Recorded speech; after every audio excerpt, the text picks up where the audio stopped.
मुख्यमंत्री एकनाथ शिंदे यांनी वर्षा निवासस्थानी मंत्रालयात ध्वजारोहण केलंय। महाराष्ट्र पोलीस दलाच्या बँडकडून यावेळी राष्ट्रगीत सादर करण्यात आलं। महाराष्ट्र पोलिसांकडून भारतीय ध्वजाला सलामी देखील देण्यात आली।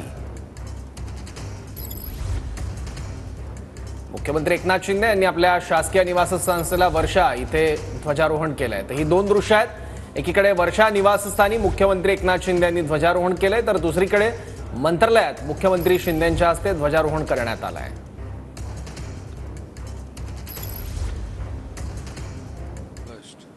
हे 15 ऑगस्ट हा आपण हर घर तिरंगा हे अभियान देखील राबवतोय। गावागावामध्ये घराघरामध्ये हर घर तिरंगा आपला पोहोचलाय आणि प्रत्येकाच्या मनामध्ये देशभक्तीची राष्ट्रभक्तीची भावना जागृत झालेली आहे। 3 वर्षापूर्वी आदरणीय प्रधानमंत्री नरेंद्र मोदीजींनी ही हर घर तिरंगाची अभियानाची संकल्पना राबवली आणि बघता बघता एक चळवळ निर्माण झाली। देशवासियांमध्ये एक मोठं चैतन्य निर्माण झालं।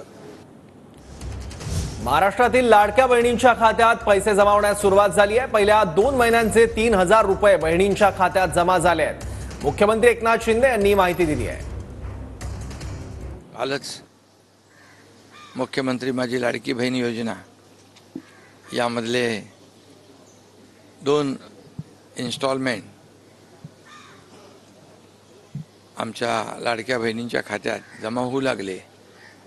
कारण आम्ही निर्णय घेतल्यानंतर सांगितलं होतं की रक्षाबंधनाच्या अगोदर सर्व आमच्या बहिणींच्या खात्यात पैसे जमा होतील। त्याप्रमाणे सुरुवात झाली आहे।